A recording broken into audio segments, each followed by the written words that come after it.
Bonnie Ghani, everyone. This is Professor Amin Ra, also with my co-host Joe Hembrick, and with the platform that was created by Brother Rashaki Maskani, and to bring truth to our people, to create a think tank where we discuss critical issues that affect the Black community and the Black nation, and wherever Black people are, where we try to dispel the myths and the misinformation and the lies and molders of the truth about us as a people and our condition and our reality.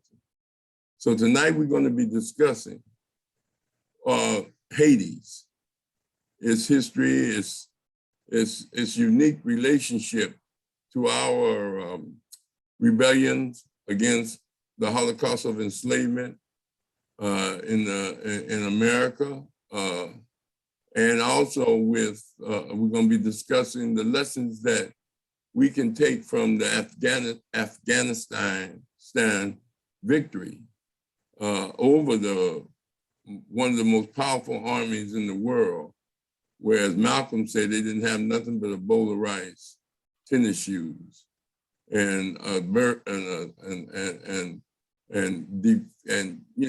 just defeated one of the greatest armies in the world.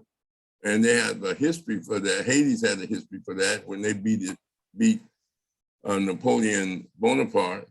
And now the Taliban, who we praise the people of Afghanistan for fighting for their liberation and getting occupiers and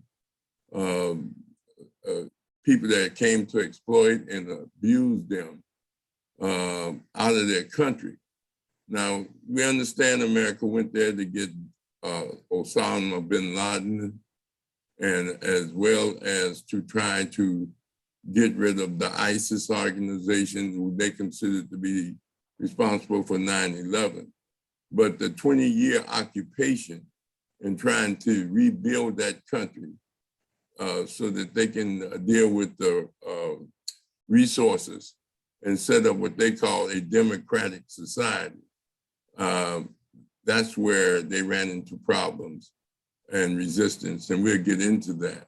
But first, I want to start with Haiti's, because, and you have to understand that most African Americans are homogeneous people that just deal with their conditions in America.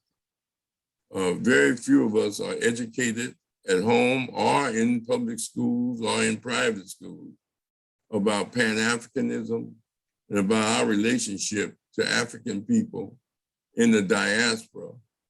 And that's very, very problematic for the brothers and sisters and in the various Caribbeans and then on the continent of Africa, because the African American is in one of the most unique spots by being in America. They can organize and bring to an agenda of helping Black people in Haiti and in other countries, and especially on the continent of Africa, with a multitude of things. But the point is that Haiti is the foundation for setting a understanding in America in the 1800s that led to rebellions in America, that led to the freedom of Black people that were enslaved in America. It was Haiti's that won its freedom from the French, and they set up. They were the first country to get its independence and set up a sovereign state. And that's very critical. There are a lot of Black people who got freed, but very few formed an independent state. And that's what this country and European powers are still angry at Haiti for its Black excellence. we're related to Africa, to Haiti, because we're all Africans. That's our geographical origin of existence. That's where we came from. Chinese come from China, Indians come from India, Mexicans come from Mexico, Africans come from Africa.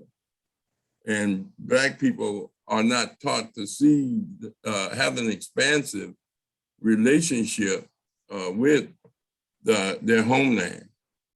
And so, and not only that, they don't have a relationship with the brothers and sisters, for the most part, in places like Jamaica, in places like Puerto Rico, in places like Haiti. And so we need to realize that when you start talking about Haiti, many Black people in America, not all, but many, who are not into Black history, Black culture, Black resistance to the Holocaust of enslavement and or oppression, exploitation, manumission, Jim Crow, as well as sharecropping, as well as all of those things that affects us, and even police brutality today, and unjust in the prison, industrial prison complex. All of that is a continuation of oppression.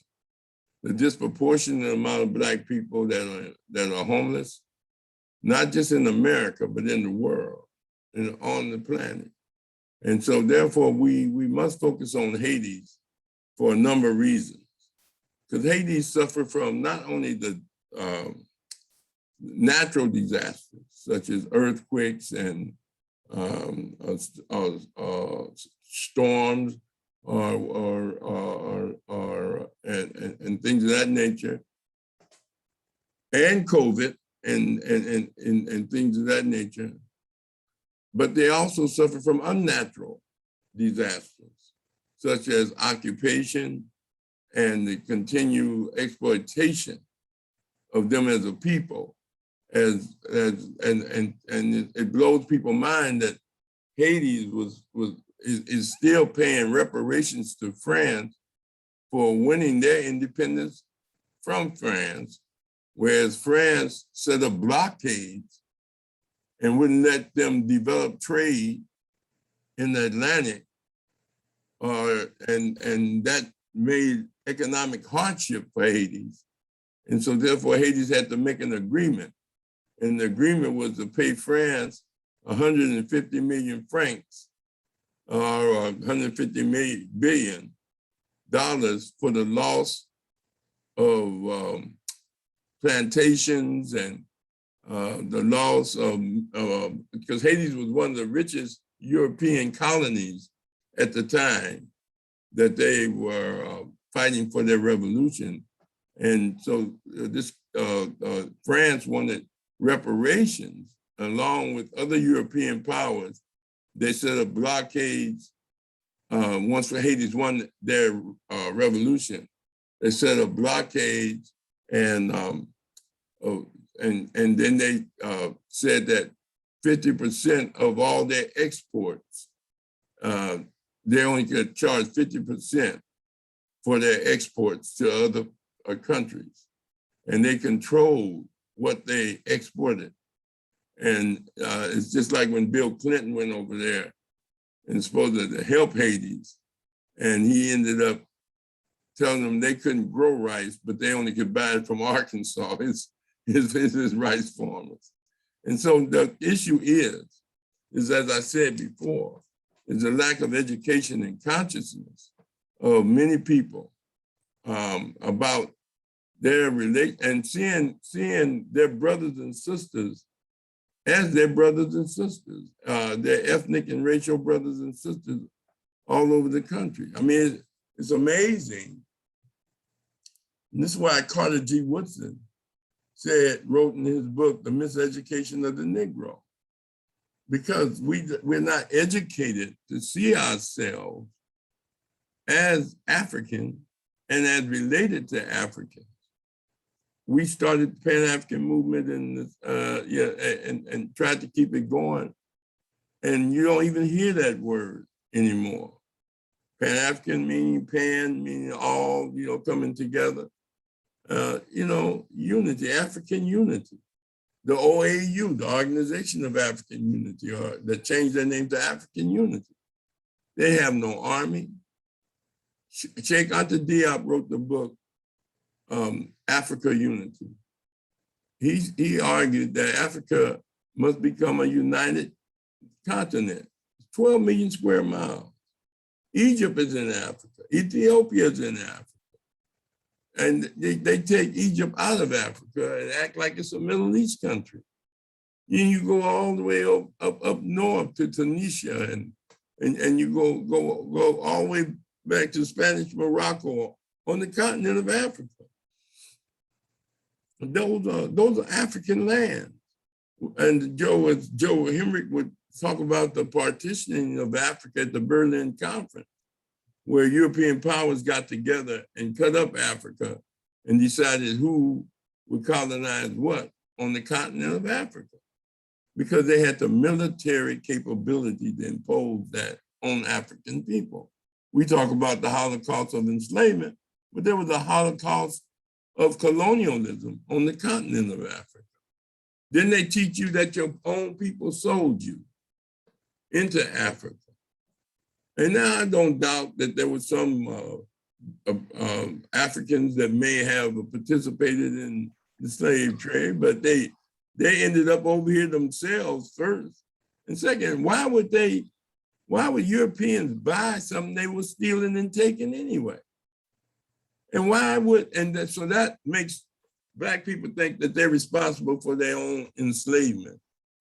But they never question what kind of mindset of a people who would want to enslave human beings.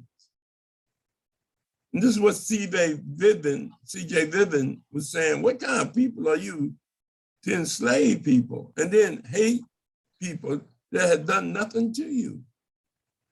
He was a civil rights worker. But getting back to Haiti. So Haiti suffered from the two things: one, natural disasters, and unnatural disasters. And unnatural disasters imposed by occupation, oppression, and exploitation of their natural resources. It is still one of the most richest areas on the planet. America has its biggest embassy in Haiti. You have to go back to that revolution where Toussaint, well, even before him, Bookman, that inspired it, but then Toussaint L'Ouverture, who ended up getting killed by the French in the French Alps after he, was considered a leader of the Haitian Revolution. These are people that fought what was considered one of the most mighty armies in the world at that time. And they did it with no weapons. They took the weapons off the people they killed. They didn't have no guns, just like the Taliban. And that's very important. But anyway, so we have to do three things, I think. First, we have to deal with the issue of aid, humanitarian aid, to deal with the national disasters that affect Haiti. And there are many nonprofit Black organizations, the Haitian organizations we can donate to, but we have to force America and other European powers through demonstration, organization, and confrontation to provide immediate aid and medical and material and technological assistance to the continent of Haiti. Not the continent, to the country of Haiti. That's very important that we, as Black people in America,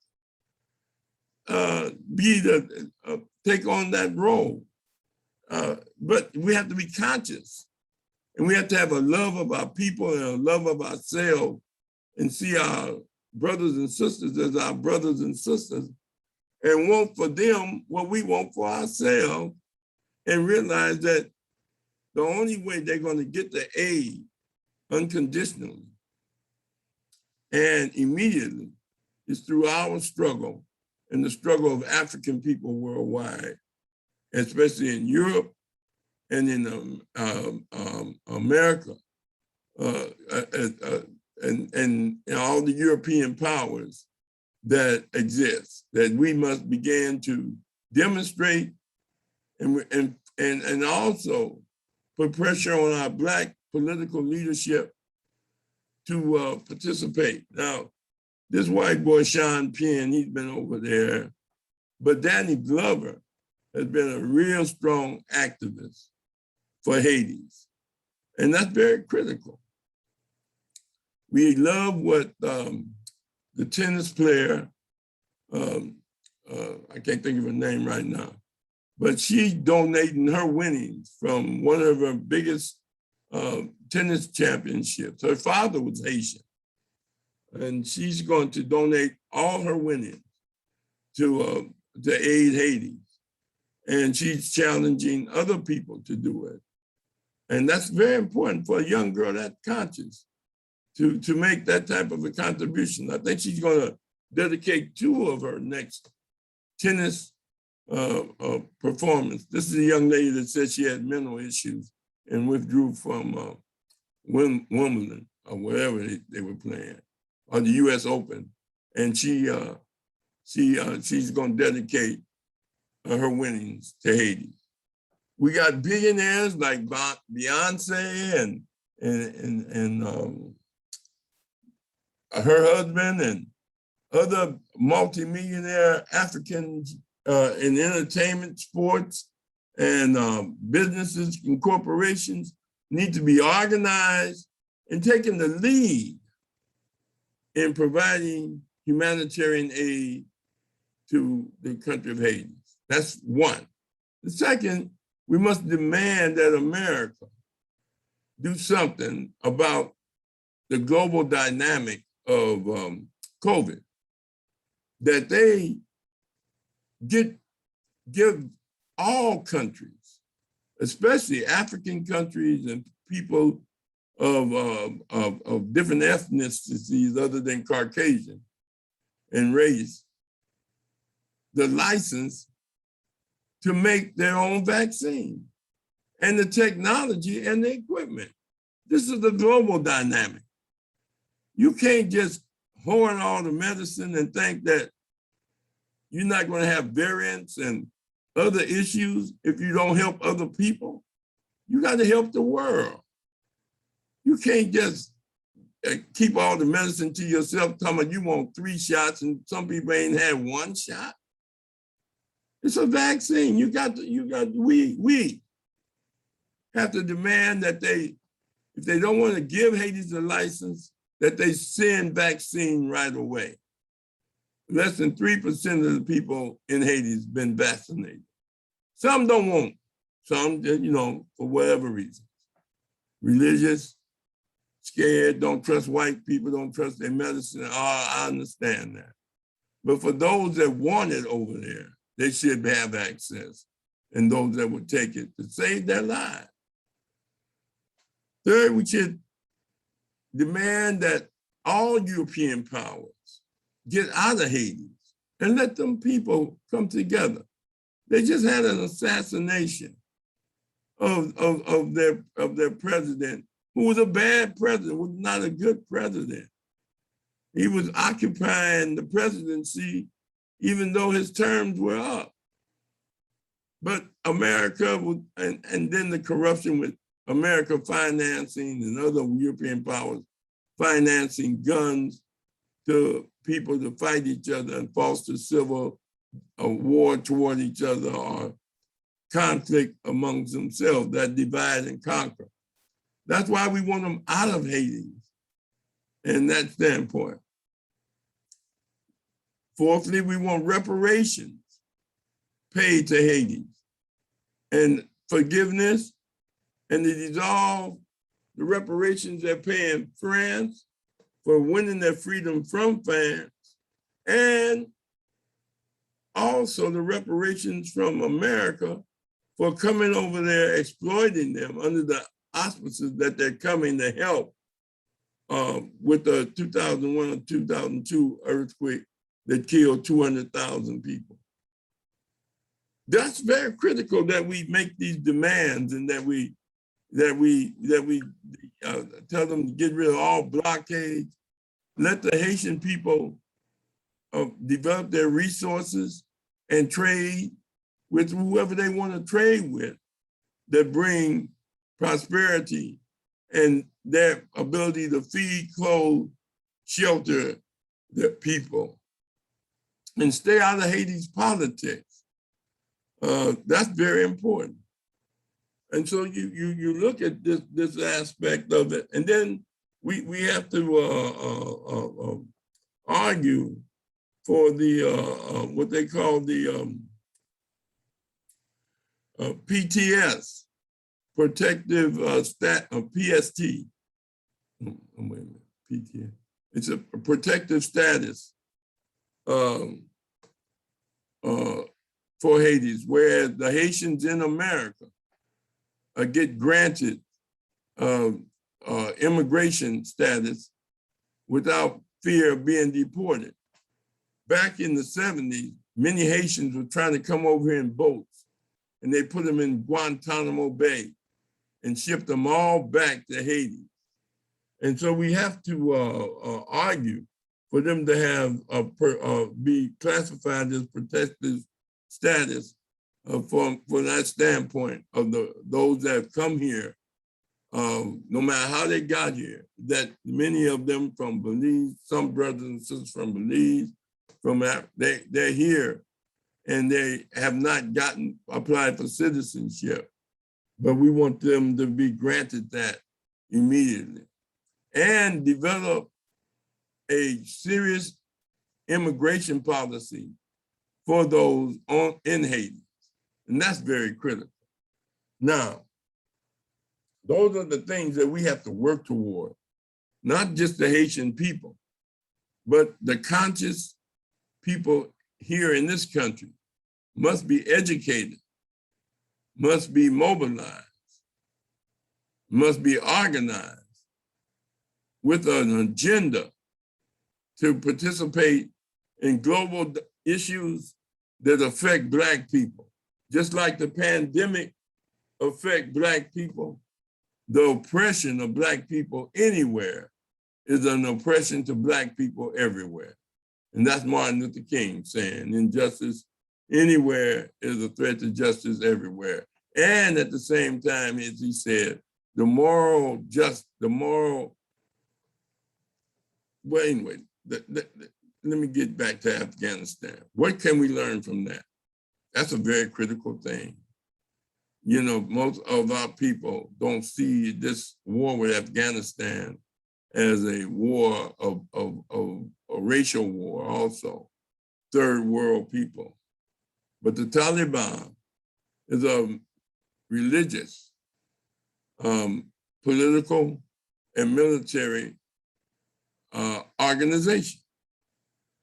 They, Afghanistan started out as Buddhist, and it was the Islamic movement that came over that provided them this turned them into an Islamic state. They are very critical, people that's conscious of who they are and have the will to engage in a variety or a multiplicity part of activities to free itself, develop itself, defend itself, is a powerful people. And that's what America ran into. They ran into people that hid and healed. And they forgot that these people are family. It's just like they used to say, the Vietnamese versus the Viet Cong. The Viet Cong were Vietnamese, and they were relatives. America paid them to fight against their own people. They're fighting against their own relatives. But they didn't realize the relationship that the Taliban had with the Afghanistan people up in the mountains who supported them, who provided shelter and aid, and who would not turn on them. When America came and offered money or threats, they just act like they didn't know what they were talking about. And these people stayed up in the mountains, just like the Palestinians have been fighting the Jewish people for hundreds of years under Yasser Arafat. They don't have no weapons. They pick up and throw rocks. Afghanistan, they got weapons from the other countries that they had defeated. And like now they got even more weapons from America who had to leave them now. Now they have to negotiate with them. They can call them terrorists, they can call them militant, but the people welcomed them back into Afghanistan and into Kabul. And there was no bloodshed there. Right? They're going to be some because America going to foster that. Russia going to foster that. The French are going to foster that. It's like they got the Crips and the Bloods fighting. When they wanted to go to the peace table as a gang, it was the same year that America wanted to send money to Russia so that they could have peace talk with the various fractions that was making up the Soviet Union that had broken up. But when Black gangs wanted to have peace talk, they didn't send them no money, no resources. And that's what it takes. So we learned from Afghanistan that America could be defeated. That America could be defeated. They can say they left because they got tired and they accomplished their goals. But the world knows that they lost. They lost at 18. Whenever you fight somebody for 18 years, you lose it. And I'm not, listen, I know there are many Black people that are veterans and that love this country, that would die for this country. And I'm not talking about them. We have Black people that went to the military, some volunteered, but back in the day that some were drafted, some parents made them go, some went to the service rather than go to jail as a sentence. Some did a lot. And then there's some that made a living out of being in the military. And I respect them. I mean, that for each brother that was in the military, I understand. Personally, I wouldn't even join the Boy Scouts, so you know where my head is. As far as representing America. And I wasn't about to go when they drafted me in 1970 to go to Vietnam to fight for America. So I fought my way out of the draft. Not because I was scared to fight, because I'm down. I came from Watts Compton, I can fight. But I'm not going to fight for America. Where there's racism, they sicking dogs on our people, they assassinated Martin Luther King, responsible for the assassination of Malcolm X, the assassination of Medgar Evers, assassination of so many Black people, and the beating of Fannie Lou Hamer and all of those things. So I take a different position. So we praise the Afghanistan people for their struggle for liberation, but we question the Taliban and its Islamic rule that oppress women and its vindictive aspect of killing people in what you would call dark ages methodology, chopping off heads and all that. We can't go with that, but we can go with the aspects of the liberation struggle that they waged that could be an inspiration to African people all around the world. And Haiti definitely was an example for the Afghanistan people And so those are the things that we have to look at. So anybody have any questions or discussions? Brother Joe's here, and I'm gonna let him chime in and see if he has any comment. Joe, you have any comment? Yeah, just to talk about the occupation and the history of it with Afghanistan and Vietnam. Prior to America being involved in either one, you know, both of those nations had just come out of a 20-year war with some other folks. I think the Vietnamese have been battling the French for about 20 years. It's called the French Indochina War, where the Vietnamese defeated them also. And then with Afghanistan, they had been in combat with like 20 years with, you know, with Russia before America got there. That's where they get, their weaponry from, practicing the guerrilla warfare concept, and then every time America, occupies a place, wherever it is around the world, when they leave, they always leave a bunch of weapons, like you stated earlier. That's what happened in they left all that stuff there, and then Iraqis used it to turn on the Kuwaiti people for stealing their oil and whatnot. One thing that the world, especially America and Europe, hates about Haiti is that Haiti is a Black nation that defeated the French in war. And they don't want that kind of spirit, taking place in the United States, because it might wake us up. And let me mention this: most of the radical, if you want to call them that, people or mindsets that have been in America have been people that come from the Caribbean, Garvey and others, and they detest that kind of spirit being here in this country.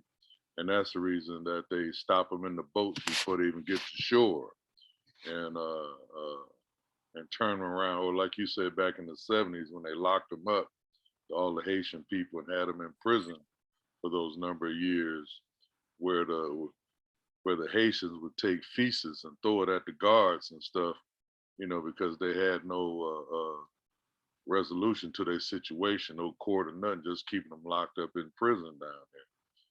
But also like to comment on what you said about the, the powers that be, as far as Black people in America and around the world getting involved, with their brothers and sisters around the world.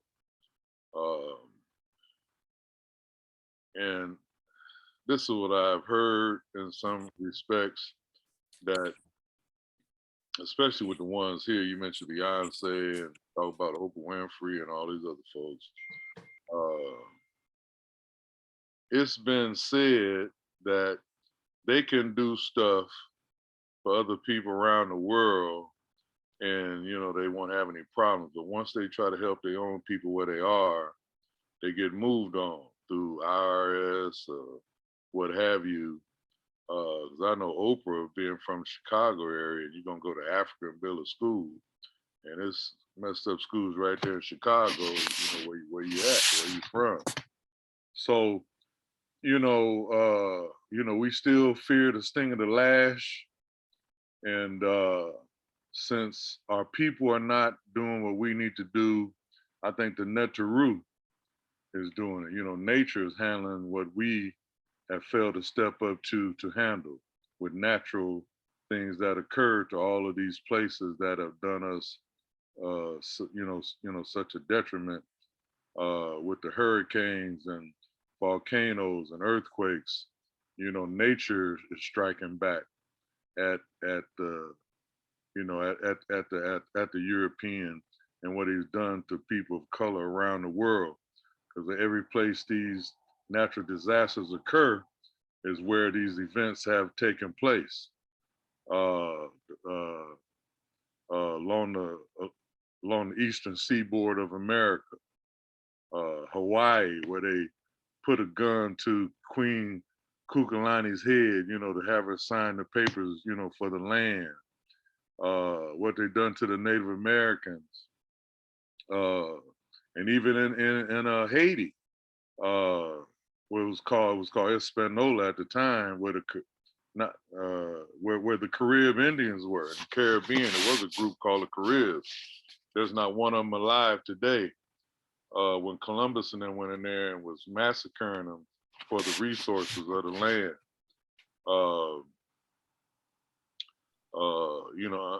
Under the guise of Christianity, they took that Bible and that cross and went into these areas trying to change the mindset of the people.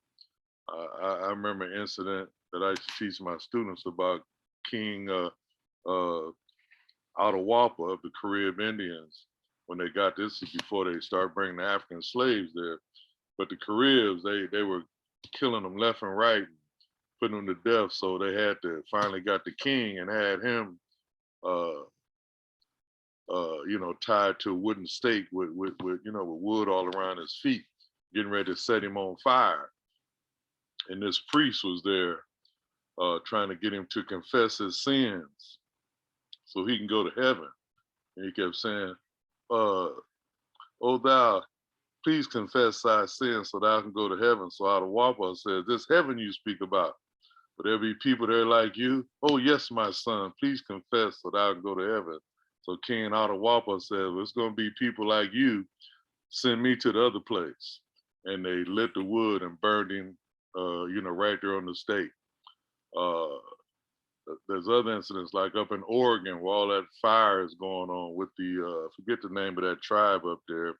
There's a king named, a chief named Chief Joseph, where they had taken their land. So you came in here and took all our land. You had that Bible and that cross, and you took our land. The only thing we got left is the Bible.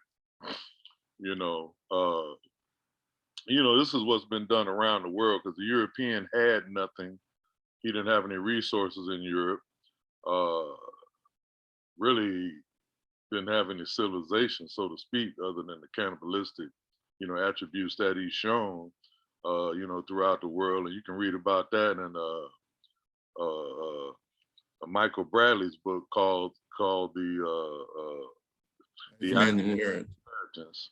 Yeah, where he talks about why the man is so crazy like that. Well, when you grow up in an icebox and ain't nothing to eat and whatnot, then you develop this type of mentality.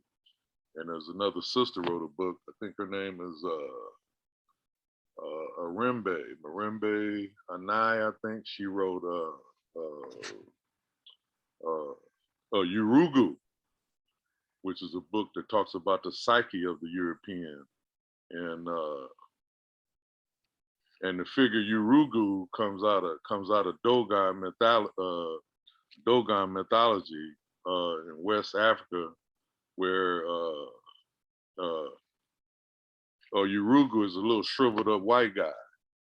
And the main aim of Urugu is to destroy nature and keep disharmony and disruption throughout the universe. And that is exactly what the European is doing. So he fits the name Urugu quite well. I take the stand that, we got to do it. I don't want to rely on any government to do it. We got enough, what we have within ourselves to do it. If we would just stop our participation in these things that have nothing to do with us, these holidays and all of the stuff we celebrate and things that we donate to that ain't got nothing to do with us, but we think it does. And then we can change, some of the stuff ourselves without any government assistance whatsoever, I believe. But we don't believe. So, we keep on going on with, the Christmas, the Easter, the New Year's, all of this stuff that we spend all this paid for to July, and you name it down the line. The money that's spent on that. And I want to say this too, I know it's kind of radical, but stop giving all this money to these churches who ain't doing nothing for our people either. They don't even do nothing for the people right around the church. You know what I'm saying? That's a whole lot of paper, that can be put to better use than buying some Cadillacs, some Stacey Adams shoes, and a few suits. You know what I'm saying? So anyway, that's my position on the situation. And I like to say, like Malcolm say, we need to learn from these guerrillas. And Malcolm used to say, gorilla is on his own. All he needs is a rifle, a pair of tennis shoes, and a bowl of rice. And I'm letting you know how a gorilla is, because before you know it, you may have to be a gorilla yourself. That's it. Doctor, you have any comment? Yeah, I have a few. You said some stuff earlier, and I just had to look a few definitions. First definition is constructive. Your interest in building up and improving your community. And the second was morality. Basically, individuals must sacrifice their own short-term interests to benefit society and the community. You mentioned Naomi Osaka, the tennis player, who's donated her stuff to Haiti. So she's given up basically her short-term interest to help them. Now, Blacks all over the world, we have the highest numbers and everything. We poor yesterday, we're poor today, we're gonna be poor tomorrow. We always have issues. And you were talking about morality earlier. So my question is, Brother Hembrick and you guys, Brother Hembrick talked about Oprah and you talked about Beyonce and all this. Why is it important that individuals must sacrifice their own short-term interests to benefit the Black community, Black society every day? Because we're gonna be poor, we're poor yesterday, we're gonna be poor today, we're gonna be poor tomorrow. Why is it important or relevant for them to help us out every day, help us out yesterday, today, and tomorrow? Why is that important? Why is who to help us out? Because you were saying that, earlier you were saying, helping out Haiti and other countries, Blacks helping out other Blacks. Yeah. And you were talking about morality, morals. And the definition of morality is individuals must sacrifice their own short-term interests and benefits to help society, community. So why is that important for people to give up their short-term interests to help out Blacks who are going to be poor tomorrow and have issues every day? Why is that important? Well, that's just like, first of all, Santi, morality part, yeah. For morality. I'm gonna get to the morality part. Yeah. People don't have to be nice. That's a choice. Most people are most Black people are American by habit. And there's some of us that choose to be African and choose the morality and the ethics and the values from our culture. One of the highest values is the ethics of sharing. Sharing is what you call shared good. Now, getting back to various forms of moralities, shortcome, it's not a shortcome, it's a long-term struggle. Not only should Beyonce and Oprah, as Joe pointed out, give, but they should teach their children and those that they have made rich to give and organize so that the burden is not on them as individuals. Now, we may be poor from a material standpoint and military standpoint, from the standpoint, but why? One of the reasons we're poor is because of exploitation and oppression. Haiti's the richest country, one of the richest areas on the planet, always been. All you have to do is look at their history. The European wouldn't be over there if there was no resources and money. But through their military power, they keep us from developing. It's the same thing here in this country. It's not an accident that Black people are poor. It ain't an accident Black people don't have jobs. They had 100% employment during the Holocaust of enslavement. As long as they can get them free labor, they can work. But if they start asking to get paid and asking to be treated as justly and asking this country, why would you hang people that you don't even know and never did nothing to you? Why would you shoot and do these things that you do, not only to African people, but sometimes to your own people? And that's why Joe brought up the book, The Iceman Inheritance. I mean, this violence and this murdering, marauding is something that we want a world of peace and love. They want a world of domination.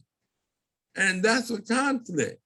So, yes, you know, I don't see Beyonce and Oprah and Jay-Z and any other Black multi-millionaire or billionaire, Puff Daddy, Snoop Dogg, and all of them. I don't see them contributing from a short-term aspect, but you know, they have the capacity to support groups that are doing things. They have the capacity, as Joe said, to do what the young lady, the young tennis lady is doing. You know, to encourage others, and they have the capacity to force Black political leaders to put it on congressional agenda and legislation. That's what we're talking about. We're talking about struggling on all levels. Because you're doing good, because you eat don't mean the whole world in it. We come from a country of African socialism where we shared. There was a time we borrowed flour and sugar from each other. And the more American we became, we knew the whole block. Now we don't even know our neighbors. You understand? And now you are demonized if you borrow stuff. I remember people, when the electricity went out, they ran an extension cord next door. You understand? I remember when you needed some sugar, flour, you went next door. I mean, that was that Africanism that came up through the South of helping each other and looking out for each other. Now, if you think because you get rich, you ain't got no duty and responsibility, there have been a lot of rich people that contributed to Black liberation. There have been a lot of Black people that either secretly, quietly, you know, gave money to Black organizations and helping them to fight for justice. Martin Luther King, the NAACP, they got a lot of money from people. And Operation Push, Operation the Rainbow Coalition, the Urban League. There's a lot of people that corporations, Black corporations, as well as Black people, but we are responsible for our liberation. We have to fight, we have to throw the blow. And it's not just a moral a position, it's an ethical position, and it's a duty and responsibility for those that have more to do more. And that's from an ethical standpoint and a morality standpoint, that the ethics of sharing, the ethics of caring, and being concerned to divorce yourself for what's going on with Haiti, with babies dying, and you have the resources to send them some milk or send them some blanket, and you rather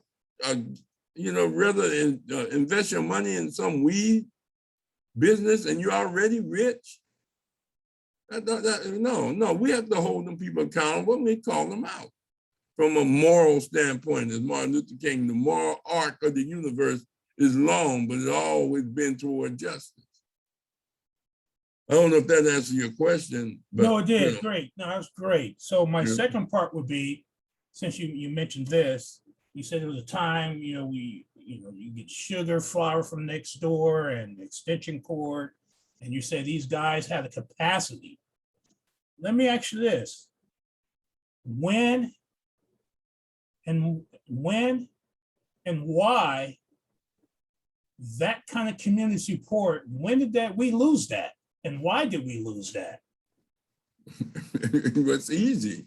Can I say something? Yeah. You want to answer that? Huh? You want to answer that? No, I just wanted to say this one thing. Black flight.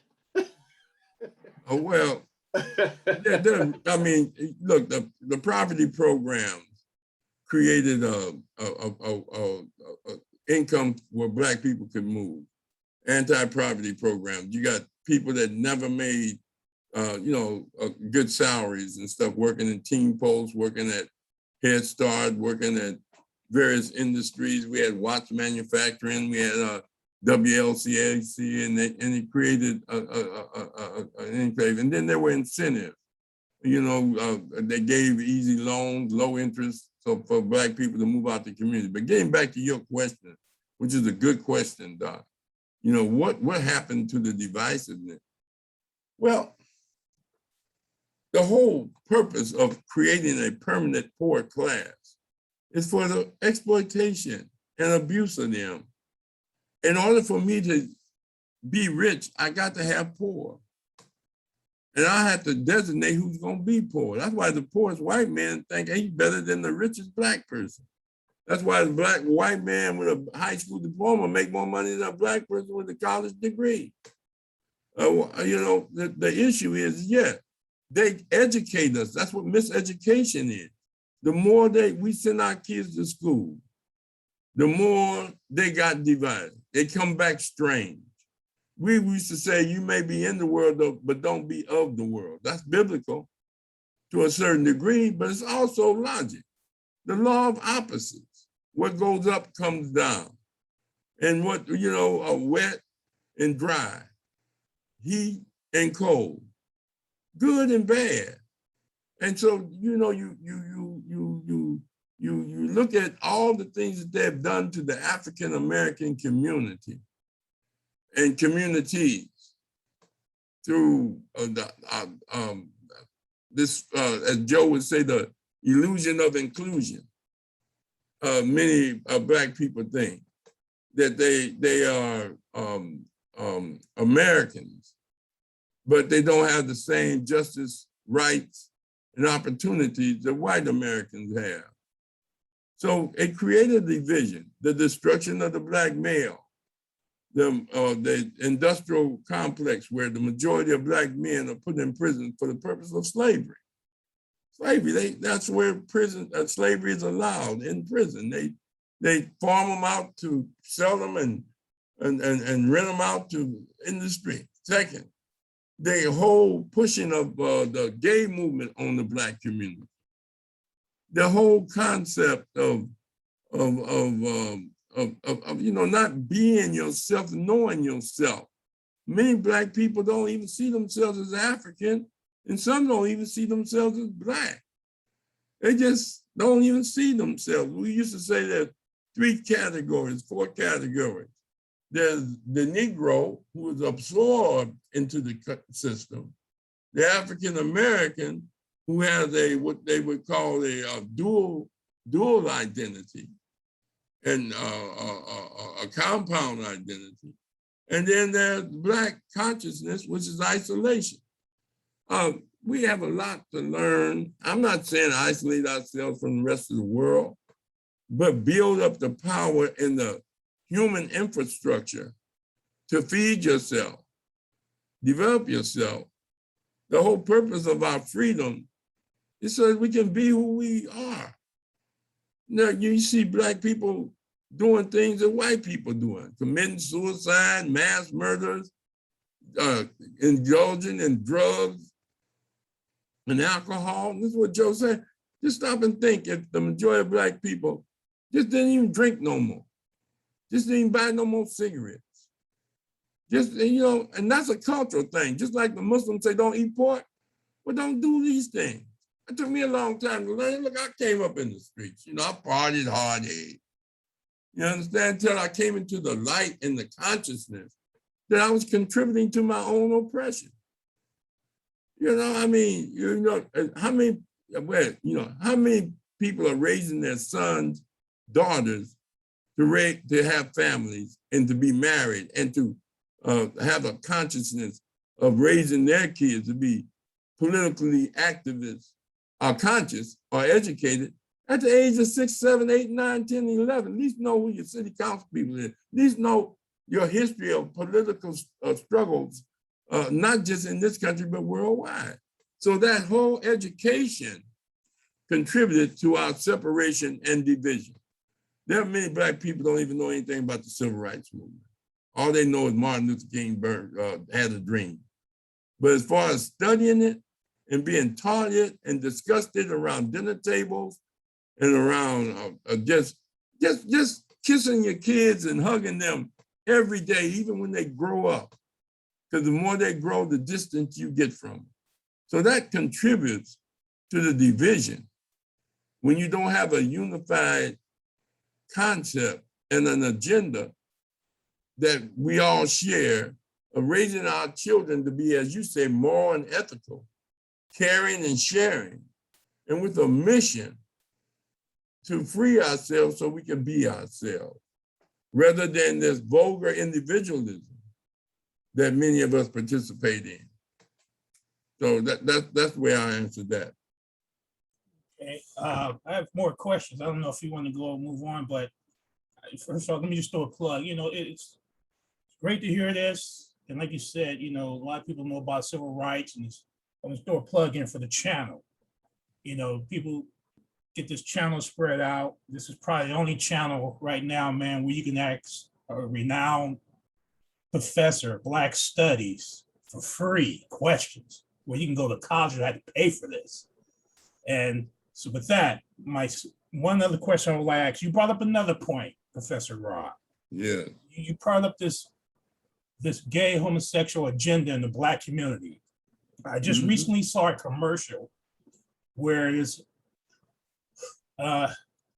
older gentleman, I would say Black male, white male, they probably in their late 50s, 60s, looked like they had 2 kids, and at the end of the commercial, they were laying in bed together. I can't remember what they were talking, what the subject was about. Why is it so important for the dominant society to, I don't know how you say it, to push this agenda, to push it out, to say it's okay, and they're making, you know, every commercial I see, you know, it starts off cool, he's a Black guy, this and that, next thing you know, it's an AIDS commercial. Why are they pushing this agenda out, and how's that affecting Black culture coming from, from you, knowing Black studies and everything? Why is it so important for them pushing this agenda out? Well, and is it dangerous? Of course, because heterosexual does not produce procreation. The whole purpose of sex is to have children. That's the whole purpose of sex. The orgasm is to get you to do it. That's your reward for doing it. It's not for you to exploit it and turn into a freakathon and to do unnatural things. Most human beings, come from a male-female heterosexual relationship, man and woman. I don't care if you're gay. You're a product of a man and a woman. I mean, men making love to men. I mean, let me tell you, men love men. Making love to men is different.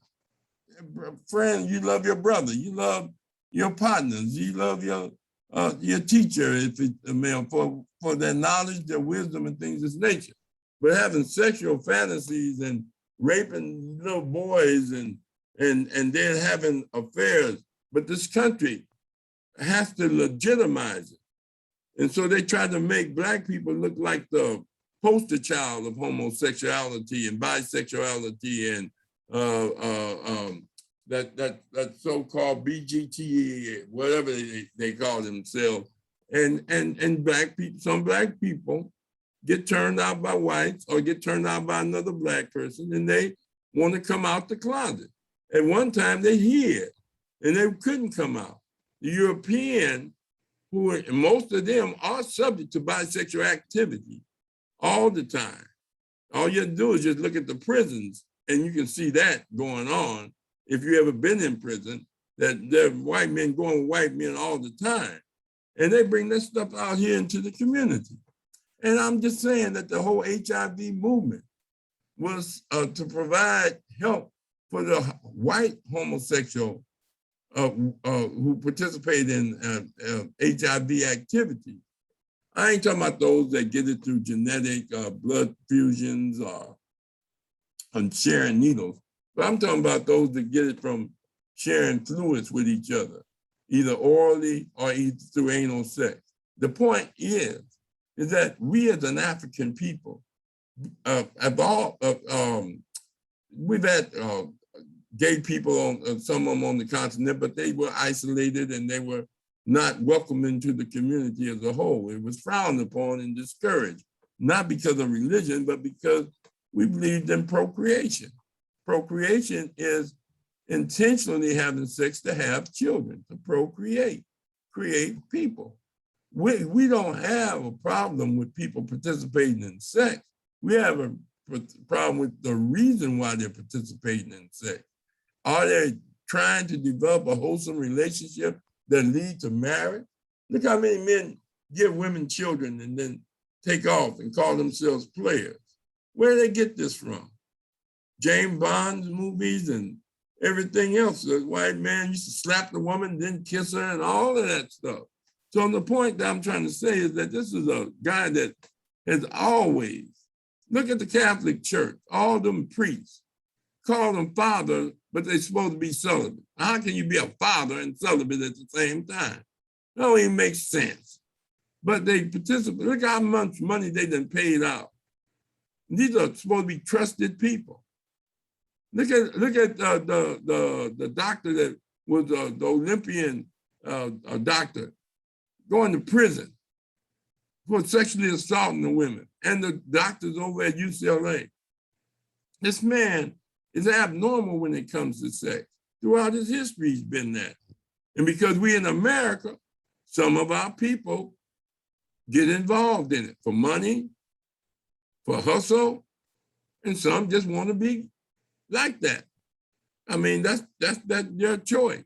But it hurts us as a community when it comes down to that we need strong women and strong men to be together, committed to raising those children to be men. Now they created laws where gay people can adopt children, where artificial insemination, where they can give a woman somebody else's sperm and she be some type of mother.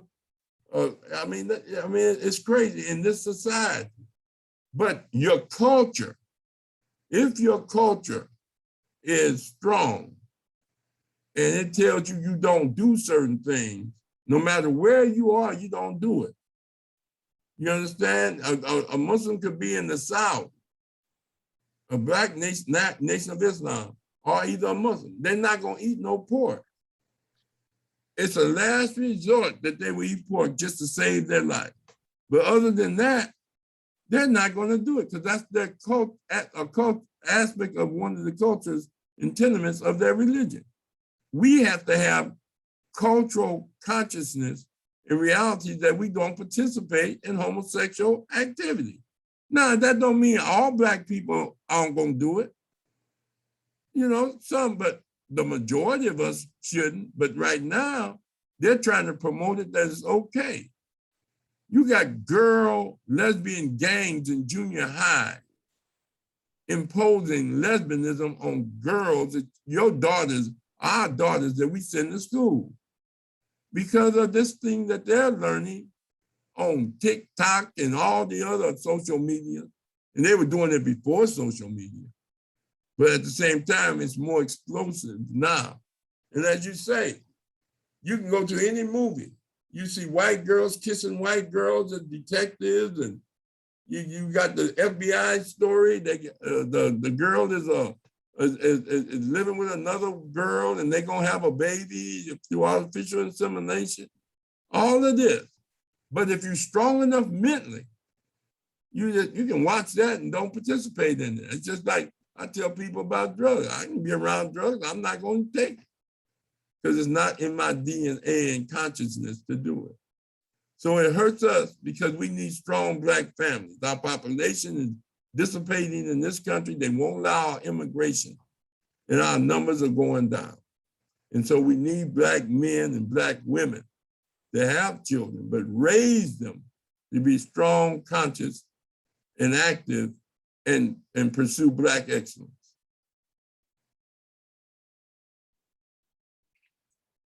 Okay, I didn't know if you wanted to move on. I have a couple more questions, but you're welcome to move on and ask Machinda or anybody else some questions. All right. Come Okay, back to me if no Machinda, one do has you have a questions. question? Machinda? Yeah, good evening. Good evening. Anjani. Yes, sir. Hey, I just want to say thank you for that. I think you spelled it out very well. Appreciate you just logging in. I got in a little late, but I've been listening to the gist of this last conversation. And, I appreciate Brother Doctor, posing questions, and I think those answers that you're giving, I mean, because I was ready to chime in and speak my point of view, but it's consistent with what you're talking about, in terms of the concept of brother's keeper.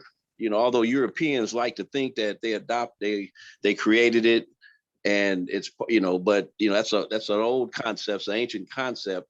And that's the gist of what we're hearing here. Is like, hey, we've gotten away from being our brother's keeper. Yeah, it's not about capitalism. It's okay to make money. It's okay to be successful. I'm not anti that at all. But at the end of the day, speaking, just hearing you talk about, the cultural base of, historically, and see, one thing I appreciate about what you're talking about in the path that you've been along and what you've taught over the years, and I wasn't privy of your classes or anything, but I chimed in on just your conversation, and it kind of put me in touch of what you're talking about, and because truth is truth. If it's a million years old, truth is truth. And so what happens is, it's like we know in our discussions in previous podcasts, we talk about white supremacy. So we're talking about an enemy that's infiltrating, have always, has been doing it since I've been alive and way before me, and it's a battle. You talk about all our fallen soldiers, Malcolm, Martin, or whoever, we can name a bunch of folks that, brother Khalid Mohammed, brothers, Farrakhan, whoever, we don't have to subscribe to any political ideologies, religious ideologies or anything like that in terms of what they're doing. But when you have strong brothers and sisters that step forward and talk truth, truth is truth. And so, like I say, I don't care if it's a million years old or to now. So you're bringing truth to the table. Unfortunately, at this time, real time, at this day and age, we've been infiltrated, and we've been, like you say, it's dissipating.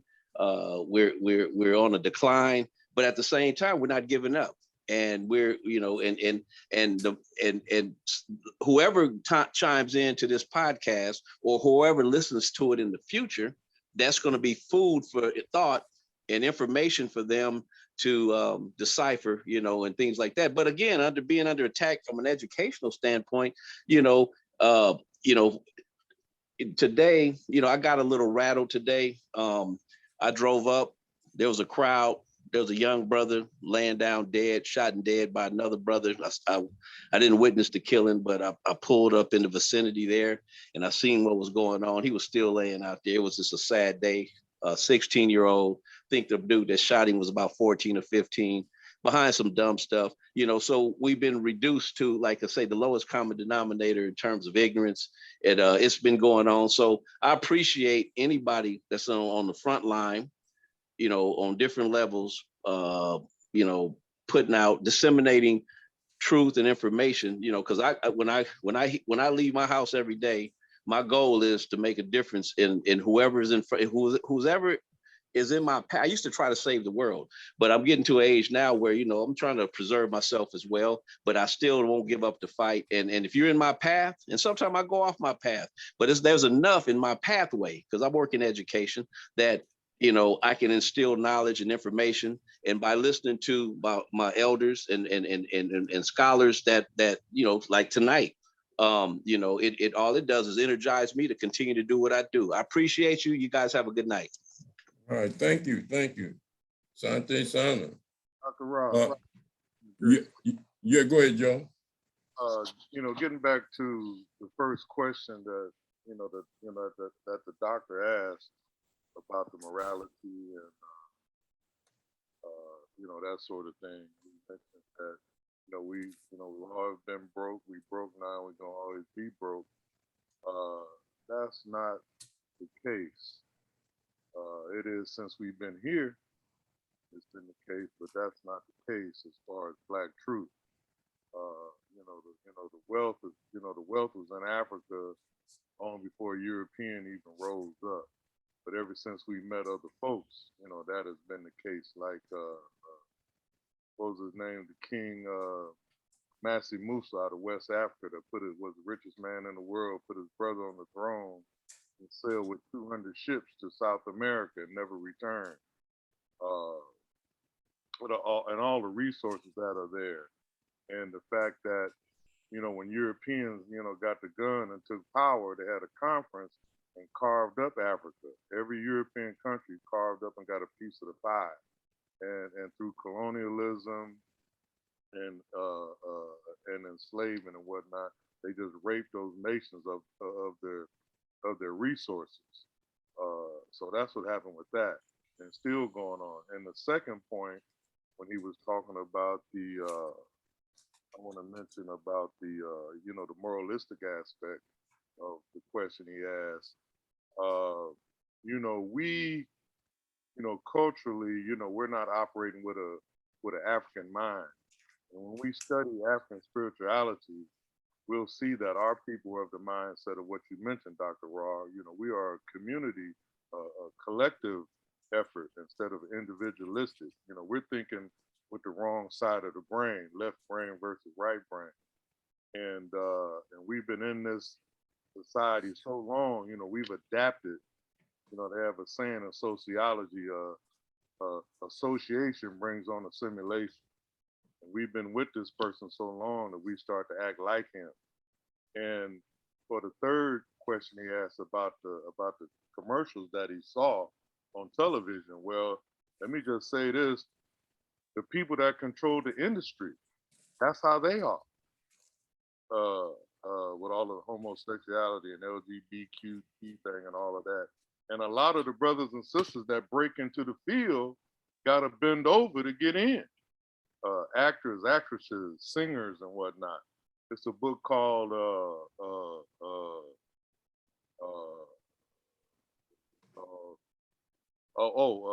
An Empire of Their Own: How the Jews Created Hollywood. Everybody that gets into that field must cross that path by bending over or bending somebody over or what have you. That's just part of the game if you want to get in. I remember one time when what was his name? Arsenio Hall had his show, and he had Eddie Murphy on there, and then he brought in Whoopi Goldberg, and they were ragging Whoopi about how she got that name Goldberg, a Jewish name, and then she started talking about how those two broke in so big to the industry, and she inferred about the bending over and whatnot. And they went to commercial break. When they came back, they never mentioned another thing about it. You know what I'm saying? There's one more point I wanted to make about some questions that were asked. It escapes me right now. I tried to chime in at the time, but it escapes me. But anyway, that's why I really want to do a third series on Know Thyself, because that's the reason we go through and suffer what we go through, is the fact that we don't know ourselves. And if we do find out who ourselves are, we have the courage to follow through with how we're supposed to be.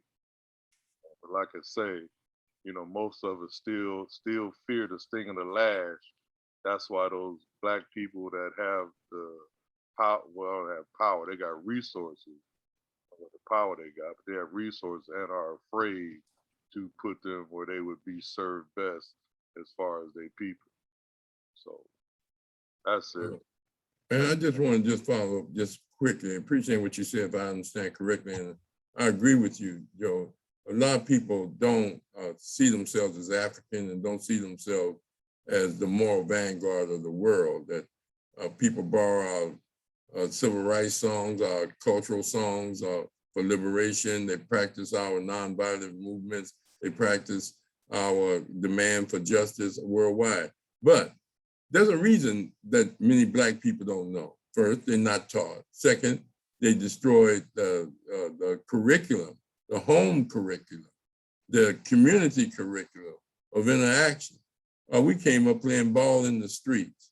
We came up playing with people, hopscotch, marbles. We had our own games. Now, all of a sudden, everybody playing with machines. And then you develop a machine mentality and a machine heart. And you don't have the sensitivity toward other human beings that you need to have. You become a machine yourself. And too many of our young people have gotten into that. They've lost this sense of caring and sharing, not because only that they don't know, but they are being given incentives and punished for practicing African value systems and African customs. I mean, you demonize if you say, for expressing yourself in the culture. And you can wear your dashiki. What is that? What's wrong with that Negro wearing them clothes? You can you can wear your natural hair. Oh, where you think you at in the 60s? Then they got a movie out called Blackish. We the only people that can be too black, blackish. You have never heard anybody say you too Jewish, you too Chinese-ish, you too Mexicanish. And then they give them awards for acting. And it ain't nothing that have nothing to do with struggle or consciousness. It's all about laugh. They see us as entertainment, sex, for the most part, and labor. So I'm just saying that you're right, Joe. Everything you say is correct. They don't know themselves, but that's how the system do. Look what the America did to the Native Americans. Took their kids and put them in their schools, cut their hair, and called themselves civilizing. And the West wasn't wild until the wild white man came. So that's a very important thing. What about you, Rashaki? You have anything to say? Every time I come up with something, you guys didn't say it so much. It's just it's a good thing that we're able to hear this consciousness. Brother Doctor, he always brings questions to extend the explanation of what you're doing, what you're bringing forth. And I know that, we're suppressed for a reason. We're being taught to be capitalists, taking advantage of people, and we're educated against things that we should be doing. And you're mentioning a lot of it, Professor Ra. And this is exactly why we need to do what we're doing. And I'm just, I'm filled with joy because I get to sit here and hear all this great information. So whatever I could do to keep this going and to bring more people aboard, I'm working to do that. Dr. Strong is going to become a team member of Community Education Network, and she brings a lot to the table. So we just got to keep doing what we're doing as a unit, and we're going to add another page to the website, which is going to, be an action piece. So we definitely have to. This is education in action, but implementing more programs, to even get the information across, where we live in a racial context, and we should be able to build racially, since the reality is we're in a racial context. So I just appreciate everything everybody brings to the table, everybody.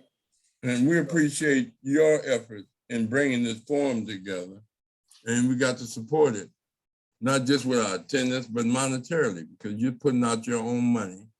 And We're on the air. It's okay.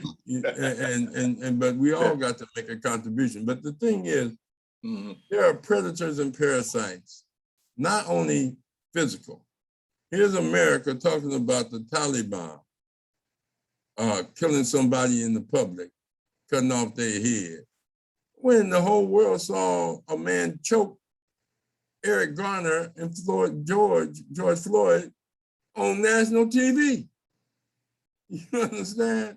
Now, I admit, you know, the policemen have been found guilty, but what about all the others that have been choked out that never got charges? Because they weren't, you know, it wasn't that look at the 2000 lynchings in the 20s and the 30s. Only thing I'm saying is that I'm not preaching hate against white people. Some of our people are married to them. Some of our people have kids with them. Some of our people, some white people didn't help them personally and monetarily and things of this nature.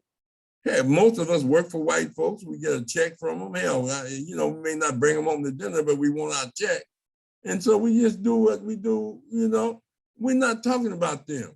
We're talking about the systemic aspect and the cultural practice of abusing people of color other than white and building institutions to do it for you. Criminal justice system that is a farce. You understand? It's you know, like, man, it's just something that we have to fight and educate our people to. And like they said the last time we was on air, I mean, Brother Thomas, yeah, you have to educate your people, not just how to talk when the police stop you, but don't be driving around with paper plates on your car. You understand? Or deep tinted windows and give them a reason to stop you. You understand? You know, exactly. Don't draw attention. You may not be in the war, at war, but you are in the war. You can be a soldier. They don't allow soldiers to wear earrings on the combat field, because a sniper can shoot your head off from that sparkling thing you got. They don't even let the leaders of the army or the captains carry handguns or holster guns because they don't want them to stand out. I'm just telling you that you don't draw attention by like the track girl that just got beat. I forget her name. She just got beat in a track meet. Sha'Carri Richardson. Yeah. You see her color hair, blue, white, yellow, you don't know what she's gonna come out. Just let your track speak for you. Tattoos all over her body, smoking weed, and they wanna know why she lost. I mean, she's not FloJo. You understand? FloJo won. And you know, you don't do that. I mean, you don't draw attention. Let your intelligence, leadership, morals, values, personalities draw people to you, not draw attention to things that had nothing to do with your blessings and talent. The things, her fingernails were so long that she couldn't hardly even get down in the blocks. You know, I mean, you don't have to do all that. Just go out there and run your race. But she's trying to sell a brand. She's trying to make a brand. And she's just being, as Joe say, and as a good doctor say, you know, that's capitalism, you know, trying to not only be a great star, but trying to make that money, sell costumes and what they call wardrobes and have a brand, t-shirts or whatever. But, you know, you got to have a moral and ethical principle. Now, getting back to Haiti and Afghanistan, as we conclude, the struggle continues. Injustice, exploitation, America, they are saying now we shouldn't have never stayed that long. Well, you did though. You know, you can't argue it after they ran you out that you shouldn't have stayed that long. But them people fought because they were conscious of who they are and they weren't afraid to sacrifice. You know, 20 years, that means a lot of people, older people retired that was fighting against America. 20 years of struggle. The Palestinians, hundreds, 50, 60 years of struggle. And America has everybody thinking they're invincible. And as Brother Hendrick said, Malcolm tell you, they're afraid of the dark. They have to use their technology. One-on-one, they're in trouble. All that old fake wrestling stuff, they're in trouble. All that old fake boxing stuff, they're in trouble. When you go one-on-one, that's why they come in mobs, because they can't come one-on-one. Afghanistan proved that. Haiti's proved that. We proved it in the 60s. The Deacons proved it in the South, with Robert Williams. They stood up. Fannie Lou Hamer said, we have one thing to do, question America. So I just want to say, I thank everybody for coming in. It was and especially the good doctor and Brother Machinda and for their great questions.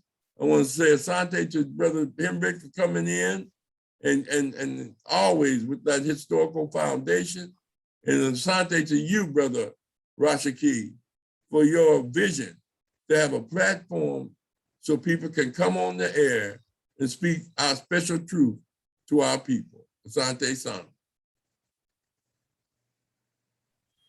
Yes, I appreciate you too, Professor Rob, and the rest of the CEN team, the Brother Doctor, Brother Machinda.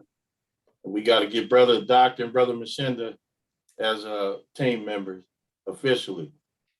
They're non-official, but we're going to get them on there too. All right. Each one teach one, Conscious Corner. And I just want to invite Doc or Machinda, whenever they want to share something as a lead speaker or moderator on the Conscious Corner, they are welcome.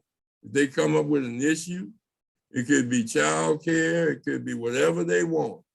And if they want to facilitate and have a discussion, just my phone number is 310-505-2358. I'm going to say it again, 310-505-2358.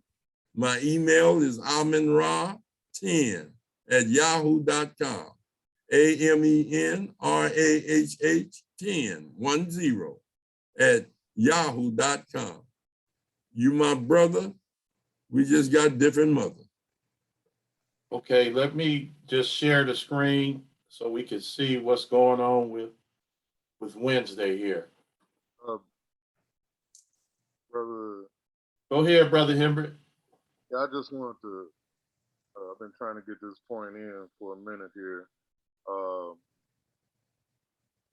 Out of all the things we talked about, let me just say that the answers to what we need to know are in nature. You don't have any plants or animals out there with the stuff we discussed tonight with the homosexuality and all of that. And our kids, how they're being taken away from themselves. All our kids need is to go outside, get in the sun, drink water just like plants. That's all plants need, and sun and water to grow and to be what they're gonna be. And that's all our kids need. And for many of the things that we need to know, that's where we need to look. But our people's mindset is to go away from nature. But that's who we are, and that's what we need to get back to find ourselves. So I just want to leave the show with that, and thanks for the opportunity to speak. You're welcome. Okay, you guys, on Wednesday, we got educator Ronnie Roberts is back. He's gonna be talking about the medical mandates, the effects of it. So there it is. Right. I'll be here. All right. All right That's then. it. Two